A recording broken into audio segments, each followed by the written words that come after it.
Hey, folks, hope you're all doing well, and welcome to this Tuesday night. Not my regular night, but I got a special request to do a show tonight by the creators of the Buffalo Rock City 2 record. We had these gentlemen on, I don't know, the first one came out maybe a couple years ago, and we had them on to talk about the record and putting it together. And yes, let's bring them in. I have with me Gene Schmidt and John Jeffrey. Hey guys, how you doing? Hey, Hello. thanks for having us. Yeah, no worries, man. No worries. Yeah, so Buffalo Rock City 2. So, well, let's start with this. So, John, you did the first one, and what prompted you to do a volume 2, so to speak? I think like anything that you do, you kind of once it's done, you kind of look back at it and you kind of, you know, you want to try to learn from what you did the first time and see what you could do to make it better. And we really learned a lot during the process of making the first record. And one thing that I learned was that COVID was our friend making the first record. Yeah. COVID going away was not our friend making the second record. So while everybody, was kind of doing nothing when we were working on the first record, which freed up people's schedule to, they had tours that were being canceled left and right. So they were home doing nothing. It was a great opportunity to get people to, record parts and send them in remote. And, what wound up happening is when we started talking about making a second record, we had a lot of people who, they committed to being on the record, but because of their schedules and with, freedom and everything opening up again and tours being back on and bands going on tour, even though people committed to doing the second volume, it took in some cases up to a year before they were able to record their parts. So in the meantime, as you know, on the first record, we had Robbie Takak from the Goo Goo Dolls do Hard Luck Woman. He does an annual music festival for his charity, Music is Art.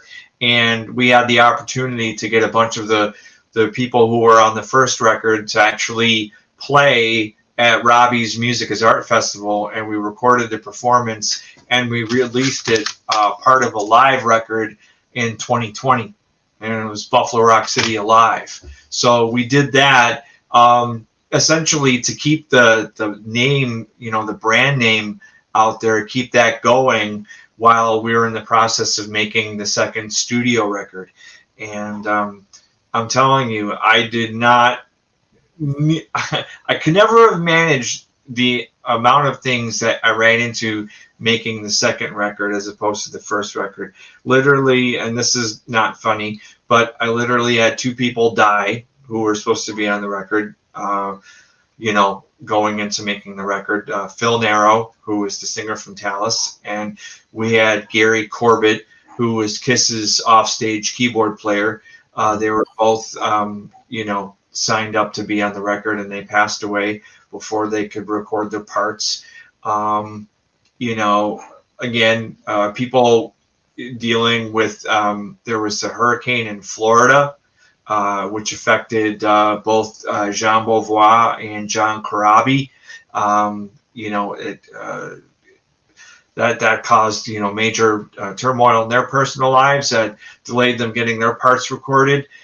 Dean Castronovo, he had series of things happen. He had his mother pass away, and after his mother passed away, he got a phone call literally the next day to ask to rejoin Journey, and he went back to Journey, and he realized when he was going through the rehearsal process for Journey that he needed back surgery, so he had very serious back surgery done, and all those things delayed his ability to record his parts, which he had thought, he was going to have a lot of free time, as he never expected that he was going to get the phone call from Journey to go back to the band.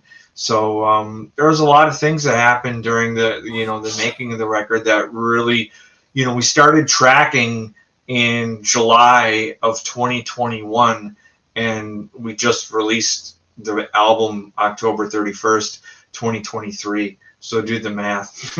It took Yeah.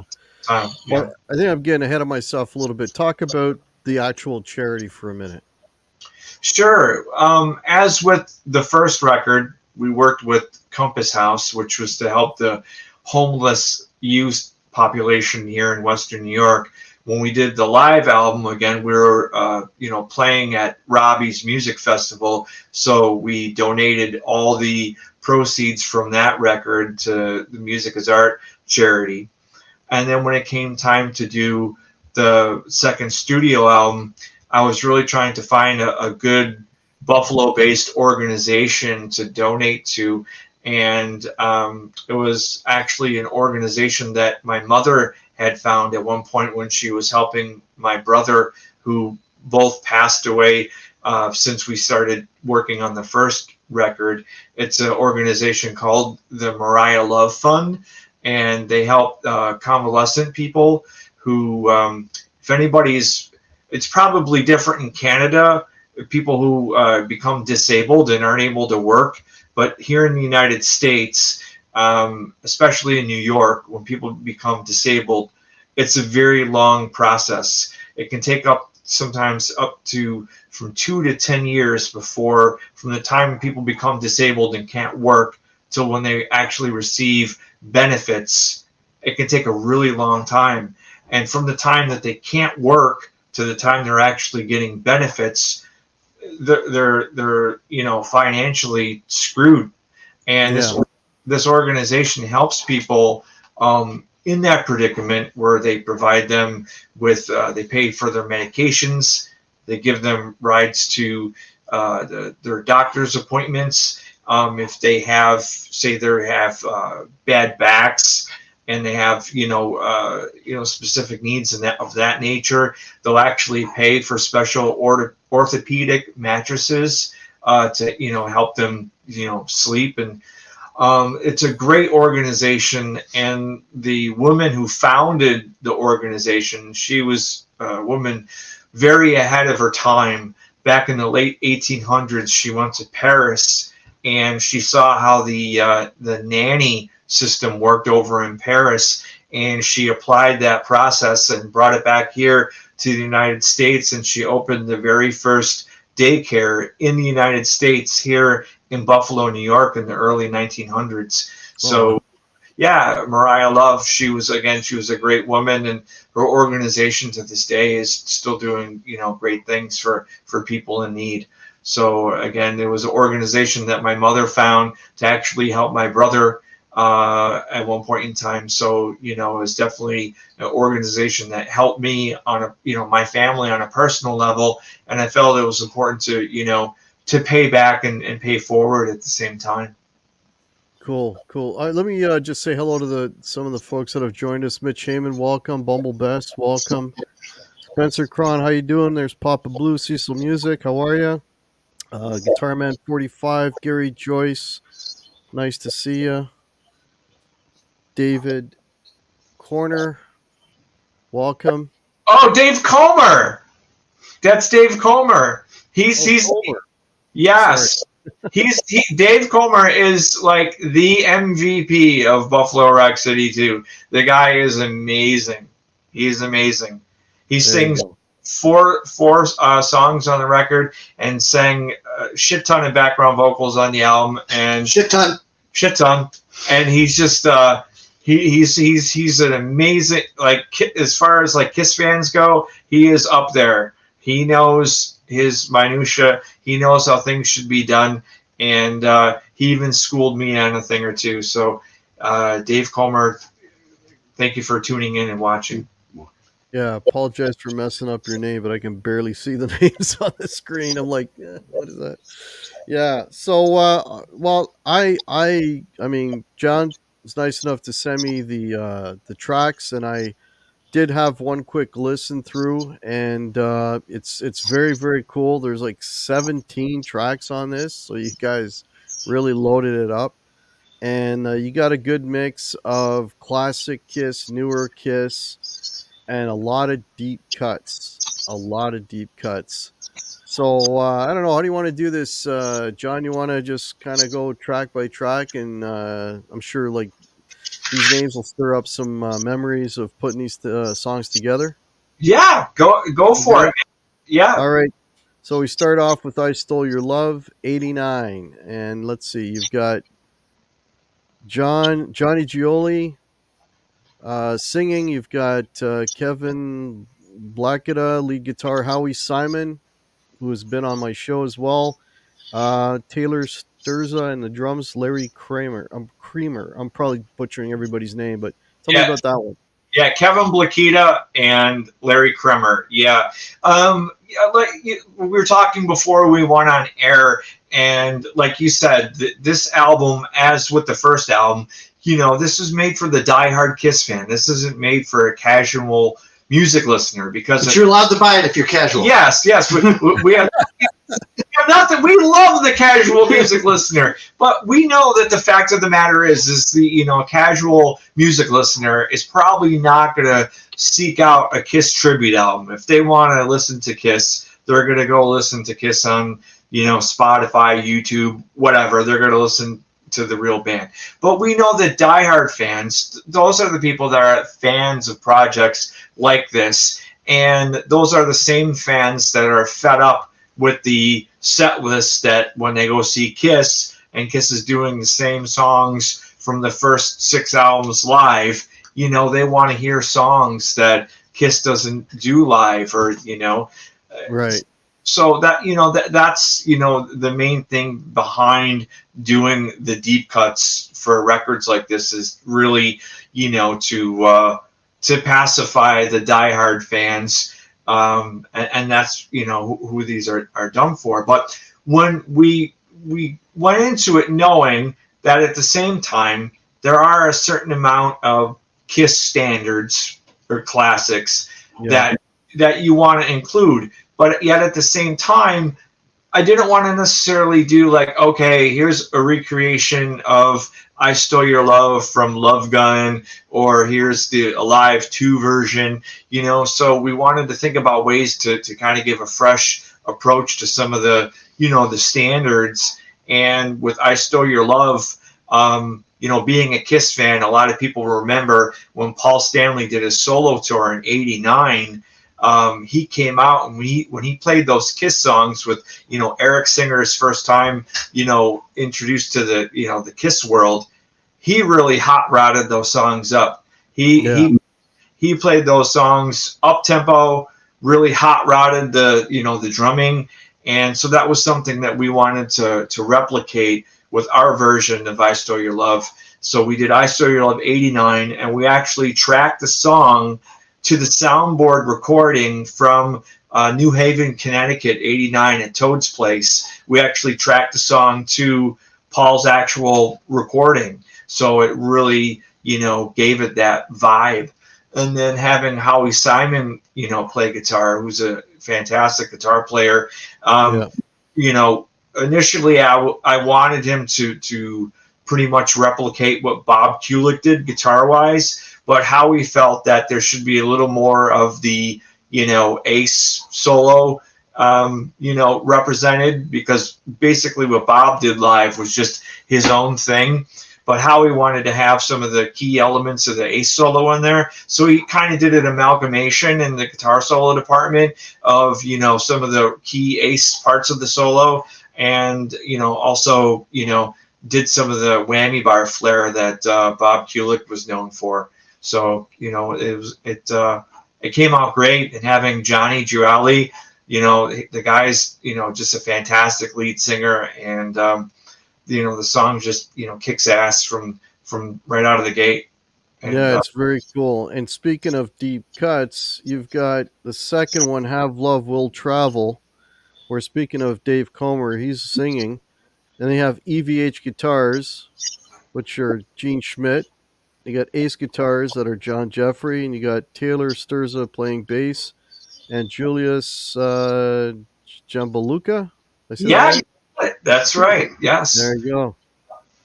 Yeah, so there's a very deep cut. So for those of you who don't know that track, Have Love Will Travel, where does that come from, John?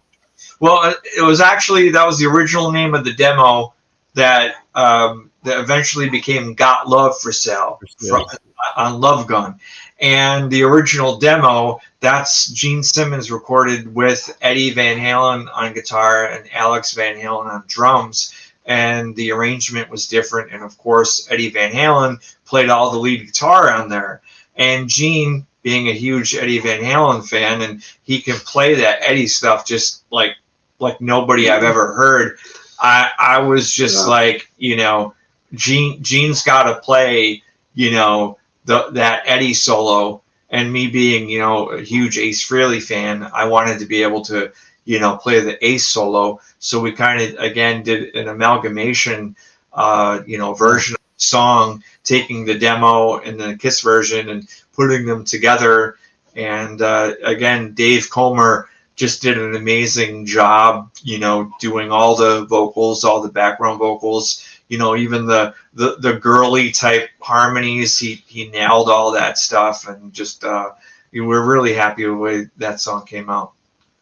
No, it turned out great. So what EVH guitar did you play on this, Gene?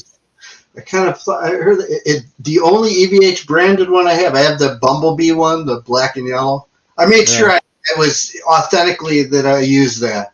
Oh, so you did use an EVH? Okay. I did. There you go. Total accuracy. Even though nobody could see it. Yeah, no. I would know. He would know. Right. Oh, man. And then Save Your Love, which is one of my favorite tracks off of Dynasty. You got vocals, Tommy Henriksen, guitars, so John Jeffrey. Bass, you brought Philip Shells back, which is cool. And drums, oh man, I'm going to butcher this name. Sean Prisbalik, is that right? Prisblack, close. Yes. Cool. So tell me about that track. Well, I think Tommy did a great job on New York Groove on the first record. I think he really nails the Ace inflections vocally. And and Tommy was just so gracious working with him on the first record, and he was one of the first people that I talked to about being on Volume 2, and he just did a great job, not only with the lead vocals, but the background vocals. He did a little more harmonious than the Save Your Love background vocals on Dynasty. I don't know, they're kind of funky sounding. It sounds like kind of like a bunch of like weird like sailors or something. Save your love, save. It just, and Tommy did it in a more melodic harmony type thing, which I love the way he sang it, and that's literally my favorite Ace guitar solo. Actually, when we did the episode on your show of Name That Guitar Solo, that was one of the guitar solos that I played, because that's my favorite one. So to be able to actually, record that on the record, that was a highlight for me, because that was during the time when Ace was still actually composing all of his guitar solos, and there's a beginning, there's a middle, and there's an end, and and so that I really appreciated having the solo being a song within the song, which he did for many years in Kiss and solo, where the guitar solos, like I said, were had a vibe of its own, and I really, like I said, enjoyed being able to have the opportunity to replicate that solo for the record. Yeah, that solo is killer. Speaking of killer solos, Calling Dr. Love. So Kiss This. So for those that don't know, John also plays Ace in you got a logo to show or something? Yeah. Kiss This. Yeah. Kiss This tribute band. So I guess they got brought out the full band to cover Calling Dr. Love. Yeah, and again, that was another song where we know that that is kind of like, in the beaten path area with, among Kiss fans, a staple in their show to this day. So that was another song where we figured if we're going to do it, we got to kind of come up with a different version. So what we did is we did the Alive 2 arrangement, and then what we did is we did all of the layering. We did like we figured out what the effect was in the beginning of Dr. Love. For so many years, it just sounded like a guitar slide with reverb on it. But what we actually did is we listened to the isolated tracks, and what it actually is Gene Simmons breathing into an oxygen mask, and then they played it backwards or put some sort of reverse reverb on it to make it, to give it that sound. So we went all the way into replicating the intro just like they did. And then, we did a lot of the, again, Dave Comer, he did all the background vocals on the song, and we did the background vocals very faithful to the studio version, the Rock and Roll Over version, to give it that, the layering, that's the one thing about, obviously a studio recording versus live is the amount of layering that goes into it. So, right. Anything that we did as far as, whether it be whether the arrangement per se was, studio or live, we wanted to make sure that there was enough layering to give it, the depth that the song needed. So I should mention that this record that we're talking about is available on Bandcamp, and I have the link below. So it's a good record, and it's got some, like I say, really, really deep cuts and some interesting takes on some of the songs. If you're like you were saying, a Kiss nerd, you would dig it. You would definitely dig it. As Eric Singer, he refers to us as Kiss Tards. That's Tards. We are Kiss Tards. Speaking of deep cuts, Eye off of Elder is next. You got David Kummer singing, rhythm guitar John Jeffrey, lead guitar Tommy Denander, bass Taylor Sturza, and drums Sean Pritz Black. Yes. Yeah, and that's a very faithful version to the original. And the cool thing about it was, that was actually the first track that we brought Dave in to sing for the record. And I had heard him do other recordings. He covered other Kiss songs, and he actually did both the Gene Simmons and Paul Stanley vocals on the other songs that he covered, so that I knew he could do both. But I thought it would be a challenge for him to do both vocals on the same song, because if people aren't familiar with that's one of the few Kiss songs that actually has both Gene Simmons and Paul Stanley singing lead. Yeah. So he did both parts, and actually he recorded them in two different sessions to actually really, kind of, nail the vibe. He wasn't just flipping back and forth between going to sing the Gene line and the Paul line.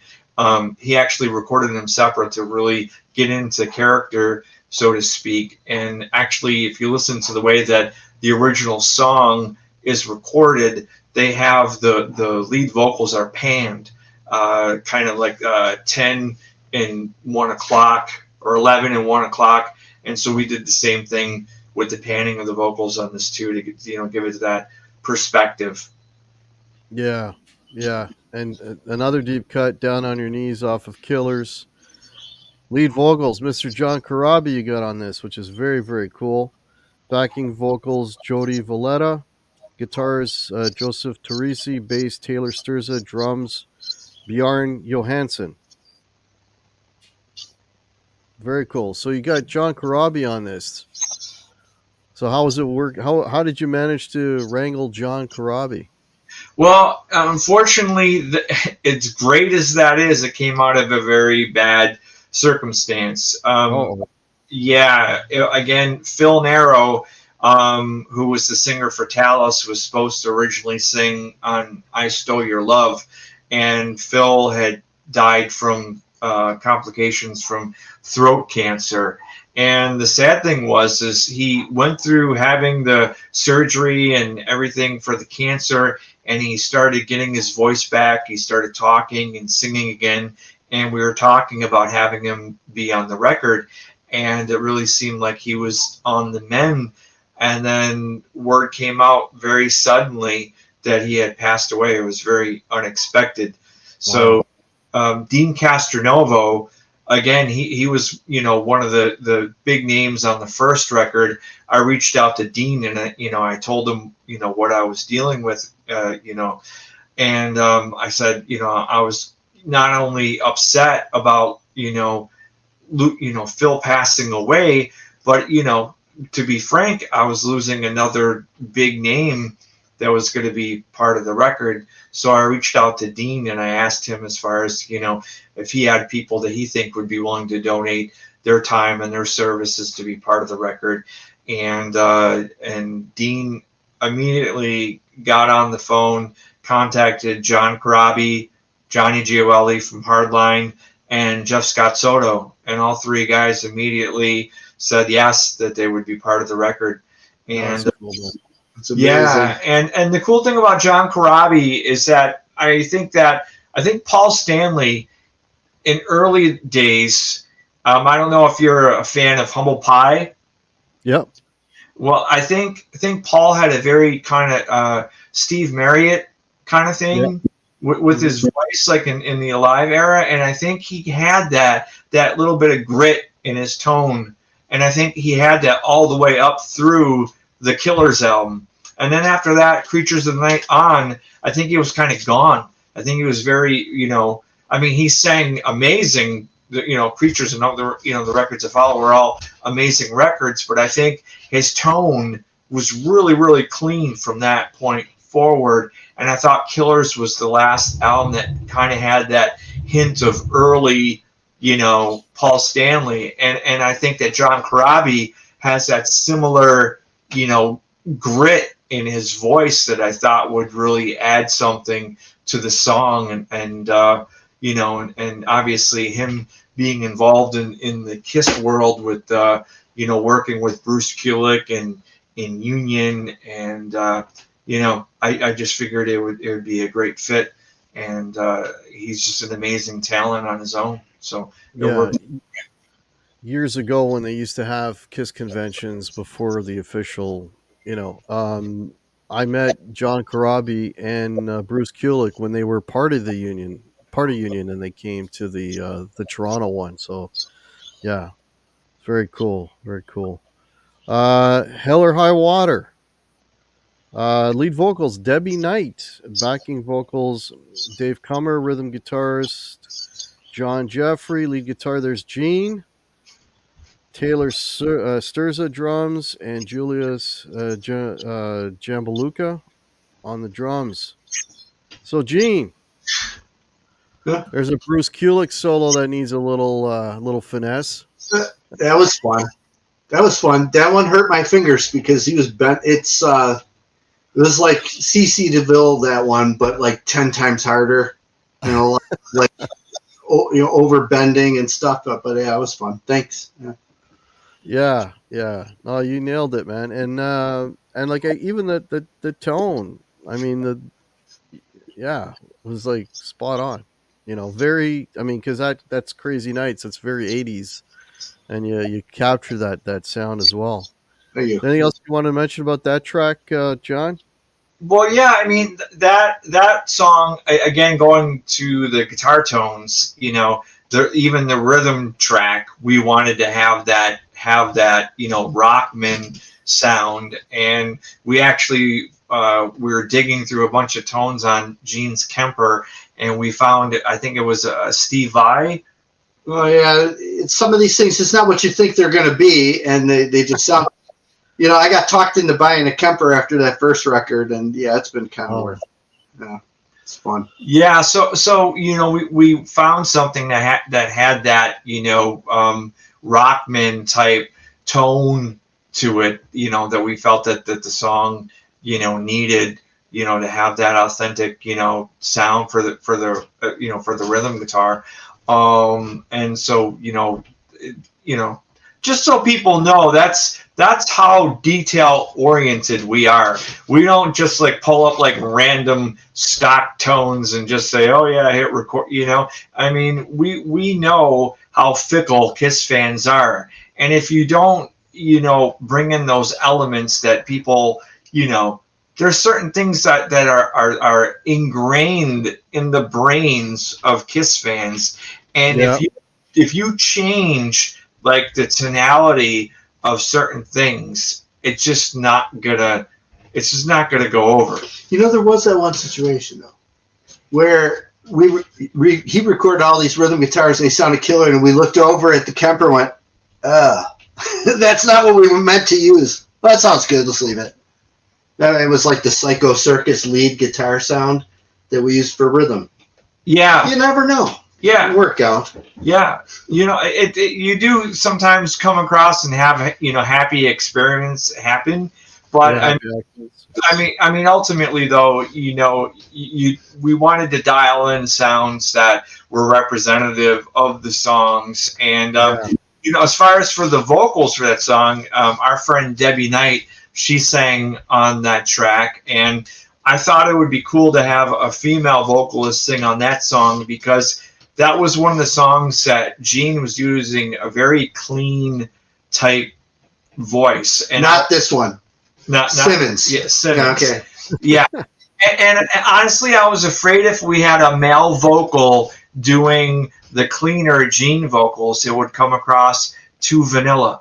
So I figured if we a female vocalist to maybe do it with a little grit, that would be the right recipe to to give the vocal what it needed, again, opposed to having a male vocalist just try to sing really clean.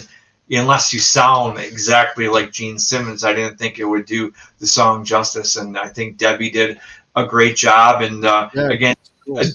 Dave Comer did the both the Gene and Paul background harmonies on the song, and again, he's up there with the the Kiss nerd factor. He knows exactly how to sound like those guys, and he just nailed the harmony, and we're really happy with. Again, I think I could say without saying it, every song, we're really happy with the way that the album came out. But there was, again, certain things that we really wanted to make sure that we drove home with each song, and those are some of the factors on that song that really made that song, click. Yeah, it's very cool. Speaking of Dave Comer, you've got him singing the next one, which is Tomorrow and Tonight.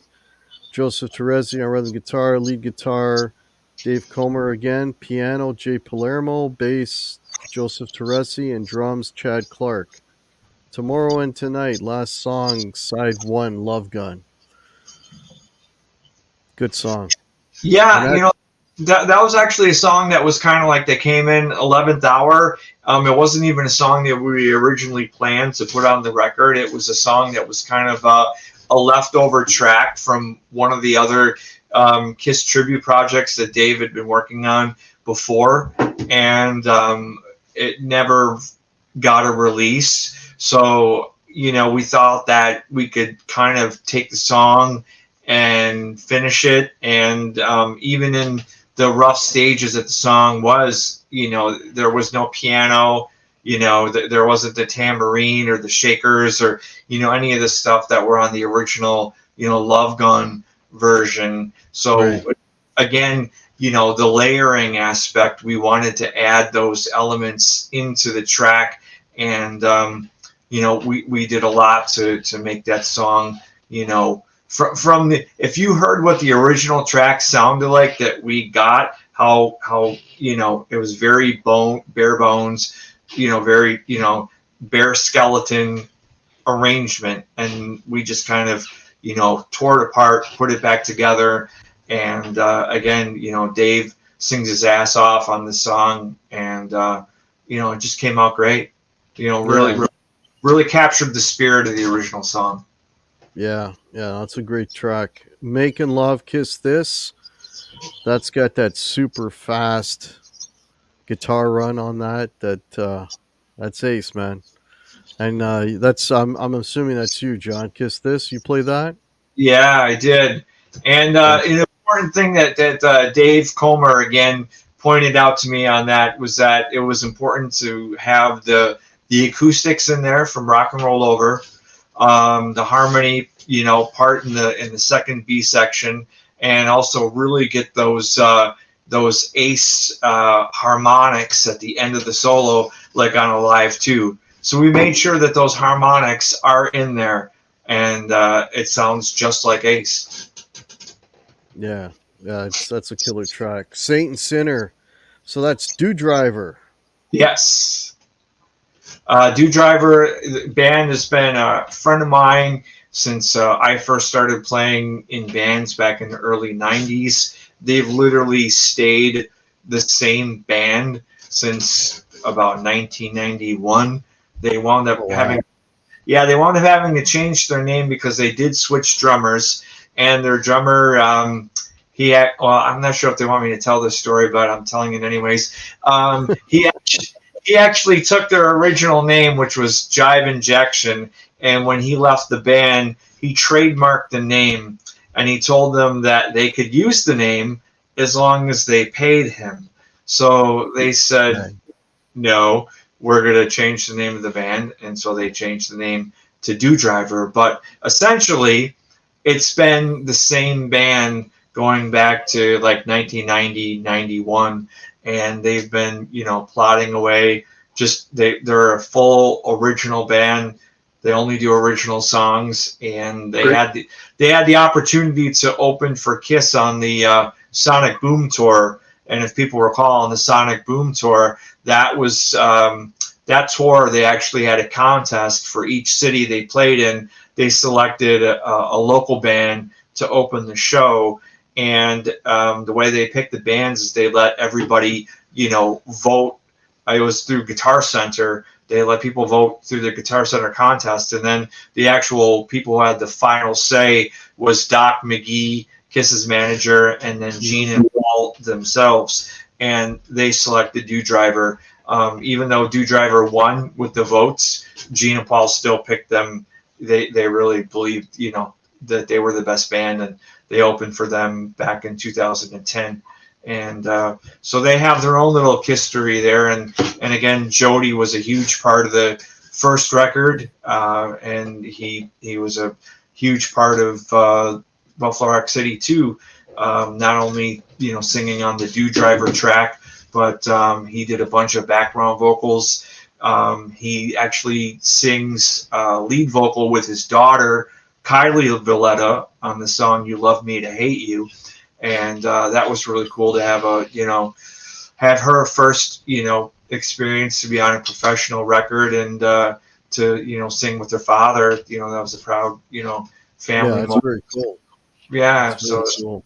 yeah, so again, kudos to DDriver, and so far the feedback, it's one of the favorite tracks people are citing from the record. It's always been one of my favorite songs because I'm a huge Eric Carr fan, and that was Eric Carr's favorite Kiss song he ever recorded in the band, and you can really hear it in the way that the drumming, and the way that the drummer from DDriver, Mark Conlon, the way he replicated the drumming is very faithful, and the guitar solo just off the charts. Great. It is great. Yeah, Love for Sale next. We got Jeff Scott Soto singing this. Kyer Najowski guitars, bass. Got Billy Sheehan on this drums. You got Mark Miller. Got some heavy hitters on Love for Sale. Yeah, which is a deep cut again. Want to explain that track? Yeah, actually, the band, it's Talis version 2, minus their singer was Phil Narrow. Okay.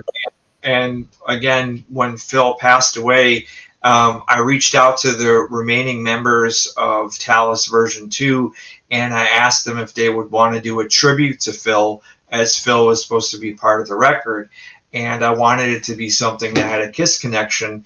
And Phil actually co-wrote the song "Love for Sale" with Peter Criss, and Peter put out his first Criss solo album in '94, and they didn't include that song on the record. So I thought it would be cool to have the guys in Talis record that song as tribute to Phil.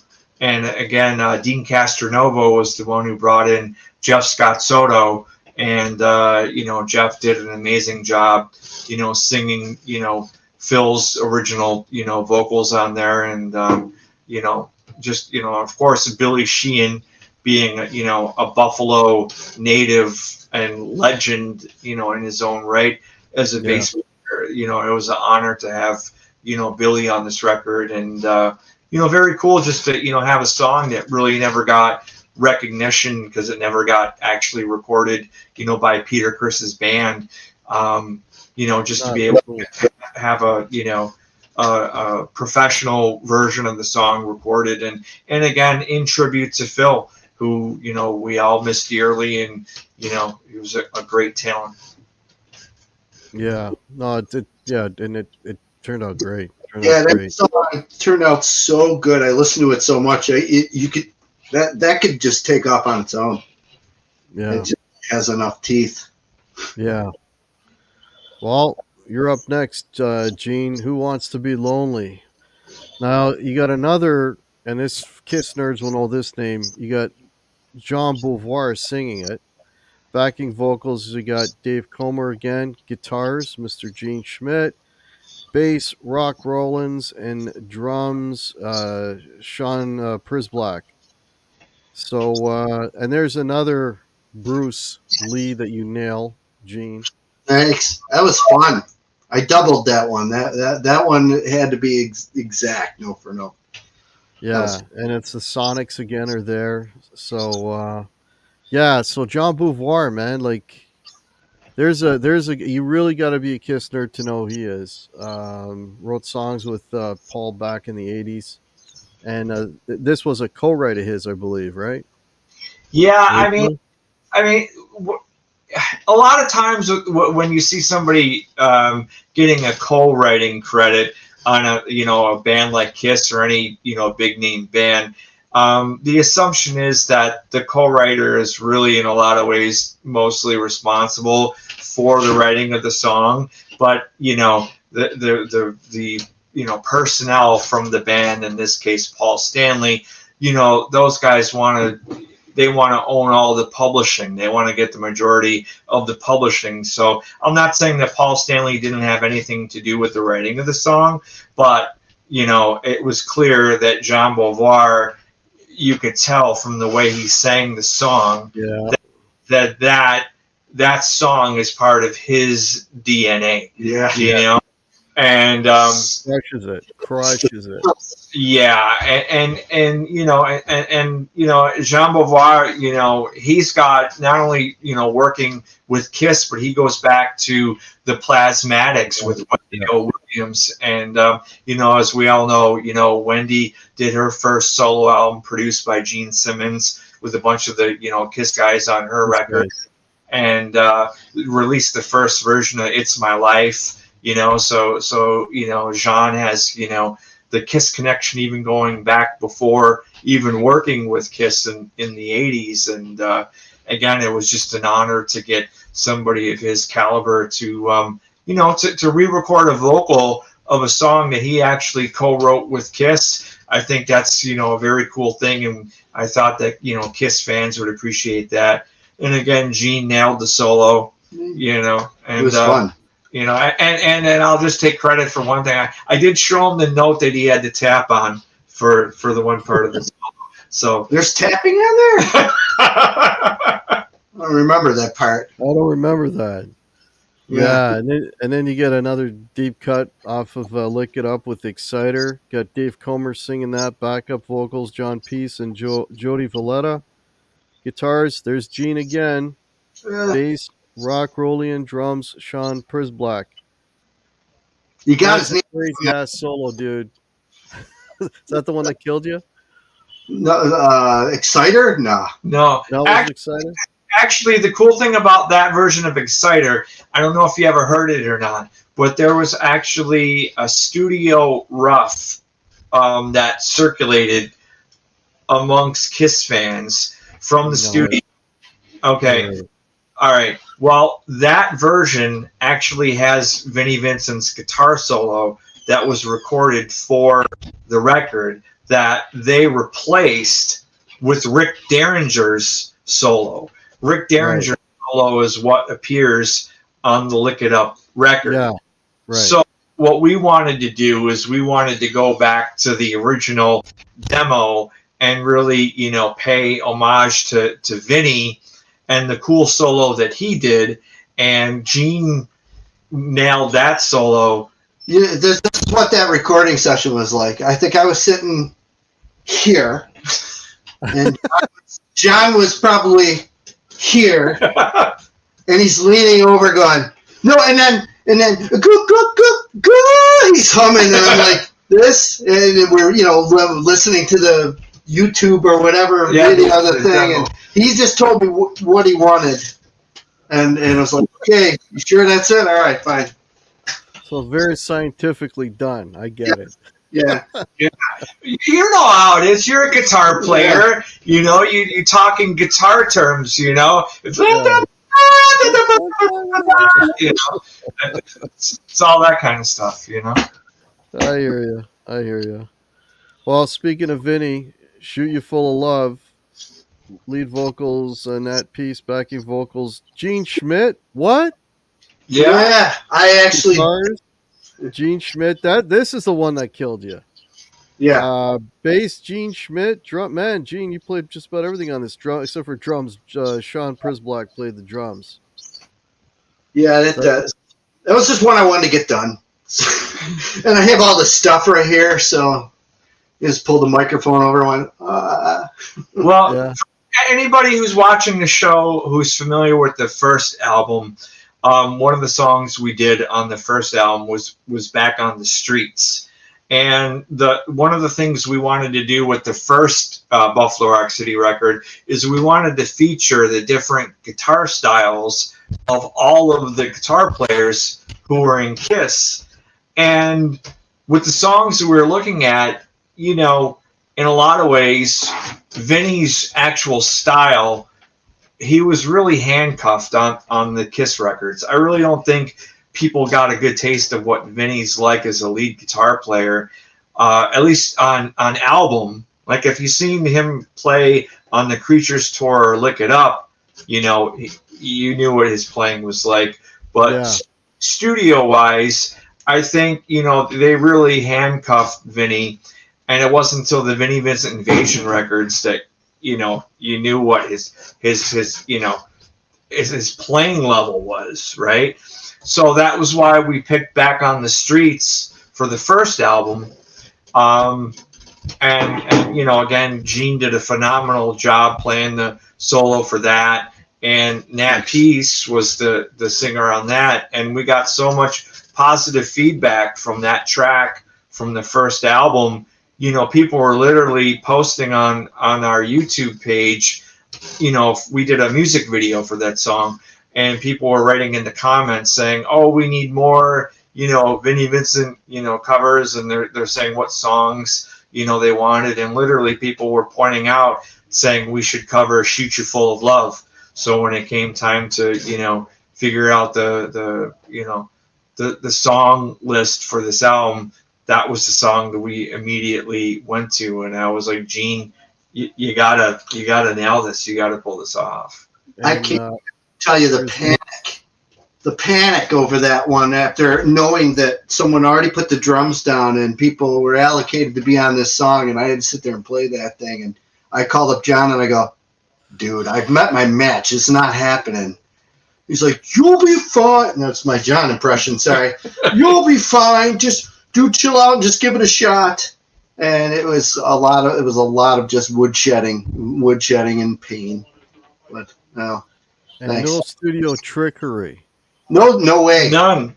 He actually, No we were talking shenanigans. about this. When we went back and we checked out the original recording, we were listening to what the tuning was. And again, hopefully people who watch the show are, at least familiar with guitars and guitar tunings. So I'm not speaking a foreign language here. But when we checked the tuning, it was actually in the key of F in standard tuning. And when we compared it to what everything else was recorded to, overall, the album was recorded in E flat, and they sped it up either a half step to E, or in this case, they sped it up a full step, so it was coming in the key of F, which anybody knows, people don't tune their guitars to F. It was clearly sped up. So we actually recorded the song in E flat because we wanted all the songs to be in E flat on the record, because that's been the standard Kiss key. Yeah.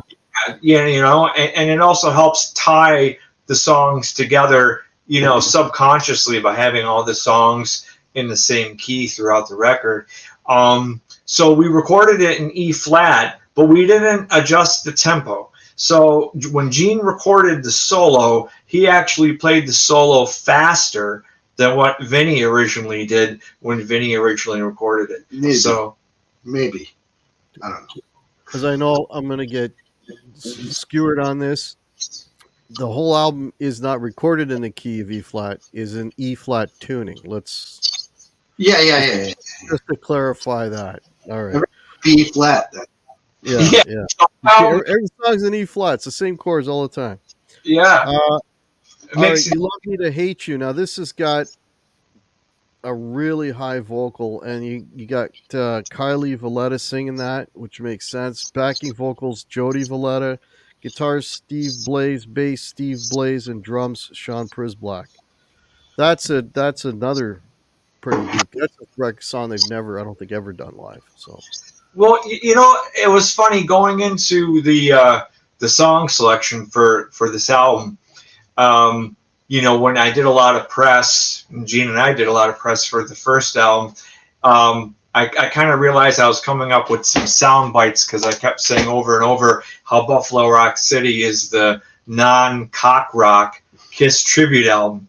And then I had all the other guys on the album who watched, some of these interviews. I had them busting my balls about, saying that I'm using sound bites in and I didn't even realize it. It just is like when you're answering the same question, you kind of come up with, the answer that works. And I was just being honest. So it was kind of funny going forward into the, picking the songs for Volume 2. If Buffalo Rock City was the non-cock rock Kiss album, then Buffalo Rock City 2 was going to be the cock rock Kiss tribute. So then I started looking at all the songs that kind of fit that criteria, and I was amazed by the amount of songs that literally have the word love in the title, or love is in the chorus, or the song is in some way about love in one way or another. So that was kind of the criteria that I used to pick a lot of the songs that wound up on the record. And then as I was looking through them, I noticed that majority of the songs actually featured ghost players on the tracks. Like Save Your Love has Anton Fig on the drums, who was ghosting for Peter Criss. Yeah. Saint and Sinner has, Vinnie Vincent, who was Vincent Cassano at the time, ghosting for Ace Frehley. And Bob Kulick was ghosting for Ace Frehley on Killers. Alan Schwartzberg ghosted for Eric Carr on and Kevin Valentine ghosted for Eric Carr on Hot in the Shade on You Love Me to Hate You. So it was just, so it was kind of like a dual theme happening, which wasn't even planned. It just kind of worked out that way. And, so that was, one of the songs that, I thought, again, Paul's vocal was very, very clean, almost too clean to me. And almost that song, his vocal style was it was written by Desmond Child, and it almost had like a a Janet Jackson, Paula Abdul kind of like approach to it, the way that he sang it. So I thought it would be more fitting to have a female vocal for that song. And in the verses, the verses aren't sung super high like how Paul did it. It's more of a darker kind of sound to it, and it really, I think, adds to it. And the gentleman who mixed the song, David Julian, who I want to also add, David Julian, we got to give him props. Yeah. David Julian is not only a great mixing engineer from here in Buffalo, New York, but he's a very talented guitar player and songwriter. And he co-wrote 2 songs on the new Ace Frehley solo album, and one of them is the title track, 10,000 Volts. So, yeah. So give it up for David Julian for being able to work with Ace and have one of his songs be the title track for the new Ace record. But as I digress, David mixed "You Love Me to Hate You," and one of the things we talked about wanting to do with that song is the original Kiss song. The way that the song kind of goes is kind of like one-dimensional. It really doesn't have a lot of build or anything to it. So he came up with the idea of having the guitars kind of start out low during the verses. Then as the song progressed and went into the pre-chorus and the chorus, that the guitars would build. So by the time the song's like full on hitting you during the chorus, so are the guitars. So it was really neat the way that he approached the song from a mixing perspective. And again, having Steve Blaze, Gene can tell you how Steve Blaze got brought into it. Yeah, I was just going to say, if you look at the credits in the CD, when you hopefully go buy one and peruse through it and gloat at all the cool people in Buffalo pictures and all the credits, there's not enough real estate in there to talk about how, like, some people that may have been silent in their contribution to this record. My younger brother Todd, he lives in Louisiana. His best friend is Steve Blaze, the guitarist from Lillian X. And I told John, I go, dude, I bet you maybe Todd can get Steve to play on this record. And yeah, of course, my brother jumped on it, and he talked him into doing it, and he was gracious enough to do it. This is a busy guy. He plays all those rock cruise ship tours with Lillian X, and he's got all kinds of projects, makes movies. But he took the time out to do this. But he's also a guy who doesn't have a home studio. So what does he do? He gets in the car and he drives 2 hours to a friend, and I took the guy's name down because he's not on the record for credits. His name is where did I have it? It's Josh, but now all of a sudden I can't find it. Well, anyways, this a guy recorded for him 2 hour drive, 2 hours back, and then that guy coordinated with John to get the tracks and everything. But just a lot of people's time went into it, and it wasn't all that easy for everybody. It wasn't like go downstairs and plug in a guitar. And the guy's a certified rock star, so just appreciate his time, like everyone else's. It was kind of huge. No, it's very cool. Getting back to this being the cock rock record, the next track is Love Gun. So I got Dean Castronovo, guitarist Rafael Morera. Wow, I didn't realize you had him on here. Guitar player from Paul's solo band. Bass Taylor Sturza, and drums Dean Castronovo. Rafael Morera from the Live to Win tour. Very cool. Yeah, well, he's from Brazil, and in Brazil, as I was told, they don't pronounce the R as an R. They pronounce it as an H. So his name is actually pronounced Rafael, and I believe it was Paul Stanley that gave him the nickname Hoffa. So he's Hoffa Morera. And so it was actually, he was brought in to the project through Howie Simon, and Howie is really good friends with Kevin Blakita, who's the Paul Stanley in Kiss This. And Howie, suggested having Hoffa on the record, and I jumped on that immediately because he just, he was literally, to me, he was like the highlight of Paul Stanley's, Live to Win solo tour. Again, like how I mentioned the first Paul Stanley solo tour in '89, how Eric Singer, that was his, introduction to Kiss, and how he came in and really hot rodded the songs from a drumming standpoint. Hoffa came in, and the guy's a total shredder guitar player. And, he did a great job in terms of taking signature parts of the solos, but again, showing his ability and versatility as a guitar player, and just really just ripping on, all those, classic Kiss songs and Paul Stanley, solo album songs. So, and the cool thing is, I just want to say, with these national guys, none of them ever really asked me what I wanted them to do as far as how I wanted them to approach recording, whether it be singing or, playing the songs. I kind of took the perspective of that, if you're just a local guy, you're really, nobody's going to want to hear like, Joe Schmo from Buffalo doing their own, interpretation of,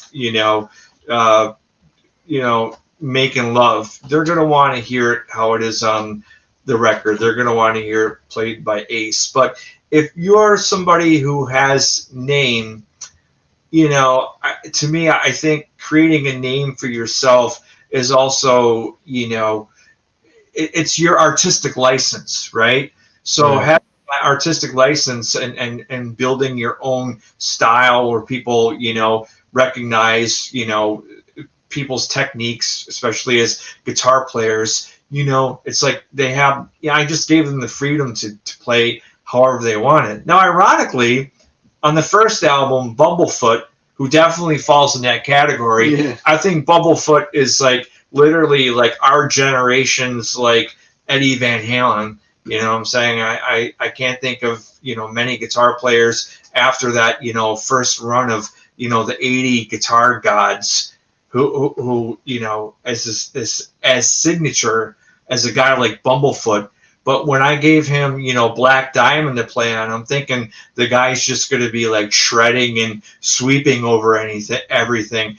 And he literally played the Ace Frehley studio guitar solo from the first Kiss album, note for note, and I was, it just showed that his dedication and his fandom and appreciation, that it doesn't necessarily have to be that you have to be playing, noteworthy or playing so many notes. Sometimes it's just really playing for the feel of the song and the respect of the song, which, Bumblefoot did. But going back to Love Gun with Hoffa, he was one of the few people that asked me what I felt his approach should be to playing the solo. And I was just like, I thought what he did on the One Live Kiss DVD was great, the way that he interpreted the Love Gun solo, for that. And I was just like, if you play it how you did on the One Live Kiss, I think that would be great. And I think fans would love to hear, a studio version of your solo on there. And he did such a great version and so close to what he did on One Live Kiss. We did a promo video for our version of Love Gun, and we took the video from One Live Kiss during the solo and we synced it up to the guitar solo section, and it literally syncs perfect to what he played on the record to what he was playing live. So that just shows, how much dedication and what a talented guy that he is, that he just is able to, replicate that. Just, I think the solo tour was like 2006, and here we are, 2020, and he was able to, go back and just, play it dead on like that was just amazing. And, got to give it up to Hoffa to pull through and, really, really nail that solo. And again, keeping signature parts of the solo. It's not like he just completely redid it in some unrecognizable way. He incorporated all, the major walk in the beginning of the solo and and the different, phrasings. He did all that, but, he added his stamp. Yeah. Yeah. He put his stamp on the solo too. Yeah. It was amazing. The last song on here is, again, a very deep. What You See Is What You Get. Lead vocals, Mitch Weissman, who I've had on the show thanks to you guys. Backing vocals, Dave Kummer, Jody Valletta, Daniel Eisbeck, Yes. John Jeffrey, rhythm, lead, Gene, bass, rock, Rolane, and drums, Sean Presblack. So tell me about this track for the non-Kiss fans. What You See Is What You Get. Where does that one come from? Well, it basically came out from a demo that was circulating. If any Kiss fans out there were, collecting, demo tapes, back in the late 80s, early 90s, it was actually a demo that was part of, it was known as a Kiss Asylum demo or a Gene Simmons Asylum demo because it was recorded, Asylum and Crazy Nights came out within 2 years of each other. So it was actually demoed in 86 after Asylum came out. But whoever got, copies of these demos, they put them together assuming that it was an Asylum demo. And actually talking to Mitch Weissman, he told me that that song was actually written for he referred to it as the Ron Nevison album, which is Crazy Nights. That's Crazy the album. Nights. Yeah, that Ron Nevison produced. And, so I listened to that demo and I thought that the chorus on the demo, which was sung by Mitch and Gene Simmons, had such the Kiss soul, the Kiss stamp, the harmony was just so Kiss, but the song never, went past the demo stage. It never got finished, never got released. And I thought, this would be a really cool song that if it was given some love and some life, that could be a really cool song, for Kiss fans. So one of the things I did is I talked to Mitch about the writing of the demo. And the way that they wrote the demo is they were actually using Eric Carr's drum track from Lick It Up, the song Lick It Up. They had his drumming from Lick It Up on a loop. So it was just the main beat of Lick It Up, which is a very straightforward beat, no frills kind of drumming. And that's what they wrote the song over. But when we were talking, more of the nuances of this song, he had told me that Ron Nevison was really pushing both Gene Simmons and Paul Stanley to come up with Foreigner type material. And a lot of Kiss fans have stated over the years that they like China or Russia? No. Oh, the band Foreigner. Okay, now I see. Mick Jones. The whole time, every time he said that, I was like, "You want me to put a different spin on it?" Sorry, I can't help myself. I'm full of dad jokes, and I'm bursting over here. So, anyways, so a lot of fans had pointed out over the years that they thought the song "Reason to Live" off of Crazy Nights was very familiar to the Foreigner song "I Want to Know What Love Is." Love is, yeah. And it kind of made sense when Mitch told me that Ron was pushing for them to kind of, have some Foreigner type sounding parts in some of the songs. So the very beginning of What You See Is What You Get, they were trying to go for like a feels like the first time type feel with the intro, which we replicated when we started putting the arrangement together. We even went so far to create a keyboard part, to make it really sound like that, but it just made the song way too cutting room floor. Yeah, it was just never hear it. It just made it way too pretty sounding. It took the balls up right out of the song. So but we still kept that same drum, bass, guitar accent, like feels like the first time in the intro. And then, again, Mitch told me that, by the sake that they were recording the song to a drum loop of the song Lick It Up, there were also certain aspects of the song Lick It Up that they wanted to have in there, like the build before the chorus, or they sing, it ain't no crime to be good to yourself. Yeah. So we made sure that build was in there before the chorus. And of course, during the middle part of Lick It Up, there's that call and response with Gene and Paul doing the come on, come on. So I thought it would be cool to have, both Jody Valletta and Dave Comer, who sang, again, a ton of vocals on the album, to kind of do like a similar call and response thing in the same kind of, Gene and Paul type voicings. So, we put that in there, and we came up with a breakdown with a cool little kind of, I guess, like a docking almost type finger picking. That was my For Those About to Rock addition to the song. So that was Gene, that was that, so, we really wanted to keep the meat and potatoes of the song. We didn't want to change the essence of the song, but, the original demo was very basic, and it did need, a couple more parts to really bring it to life. And, and we did that. And again, it was a gift from a Kiss fan to all the other Kiss fans out there, with the help of, partial Kiss fans. Mitch Wiseman singing on it. Yeah. The golden ticket. Yeah. I mean, Mitch, as people may or may not know, Mitch goes back to, working on Gene's solo album from '78, when Gene was delusional enough to think that he could actually get the Beatles to come in and sing background vocals on his solo album, which didn't work out. So he went for the second best thing, and he got two of the guys from Beatlemania, which ironically, Beatlemania is like the very first tribute band to any band. Beatlemania was the first tribute band. So, Mitch Wiseman was the Paul McCartney. Yeah, of Beatlemania.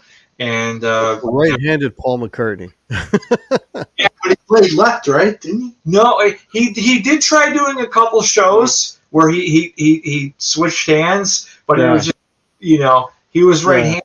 So I mean, it was just too tough. But he did try, so we got to give him credit for that. But Mitch, throughout the years, remained friends with both Gene and Paul, which, he's noted in interviews that he's one of the rare breed that was actually able to have close friendships with both Gene Simmons and Paul Stanley. Because most of the time you were either friends with Gene and not Paul, or you were friends with Paul and not Gene. And he was friends with both of them. So that was kind of a unique thing. And, and again, Mitch having that Kiss connection and having, the co-writes that, he did throughout the years with Kiss, again, it was a great opportunity, as it was having him on the first album singing While the City Sleeps. It was great to bring him back and have him sing, lead vocals for, an unreleased song, a song that, he wrote the majority of. I know Gene was involved with the chorus, but, the majority of the song Mitch wrote. And so, again, to work with Mitch again and to, bring that song to life, and again, a gift to the Kiss fans. It was an honor and a privilege. Yeah. So this record again, folks, this is Buffalo Rock City 2. I have the link below. You can purchase it on Bandcamp. I have the record. It is very good. I can tell you, as a Kiss nerd, there's a lot of hidden gems in this. Tracks that you probably have never heard. Complete as John was just mentioning. Just a really good top to. And there's 17 tracks. So there's a ton of music on here. So yeah, definitely worth checking out. Is there anything to close, guys? Is there any last minute things you want to mention? Any thank yous or hellos or anything of that nature? Yeah, I mean, it's so hard doing a record like this. Again, there were so many hurdles that we had to overcome to get this, album finished over almost a 3-year span. Really got to give huge props and huge credits to Joe Teresi. Joe Teresi, He plays guitar on 2 of the tracks, but he was like literally my right-hand man. He did so much engineering work with the amount of tracks that we had sent in remote from all over the world. Unfortunately, you tell everybody, okay, we're recording in this format, and people will send in tracks, wrong format. He's got to convert it to the right format. If people don't have things lined up correctly, when you're working with different, recording systems, different DAWs, you have to make sure everything's lining up at 0. So when he imports the tracks, everything's lining up. And of course, nothing lines up like it's supposed to. So he's spending, hours and hours fixing things. If there's, pops or noises or clicks. Created drum triggers. Yeah, I mean, he just did so much work on this record. And to say he just engineered the record is just not giving him enough credit for the amount of work that he did on the record. And we couldn't have done it without him. And and it just and again, David Julian, he mixed almost half the record. He came in at the tail end of the record as we're finishing it. That's how we met our deadline. Yeah. On top of the fact that he had some vision that a lot of people just couldn't get. I mean, he's an amazing guitar player, and it came through. Like, he knew what to do that, it was just hard to convey to other people. Yeah, I mean, that's the thing. Again, being guitar hack, guitar player, there's a certain thing. We can smell our own kind, right? we smell our own kind. Yeah. There's a certain way that guitar players interact and know one another.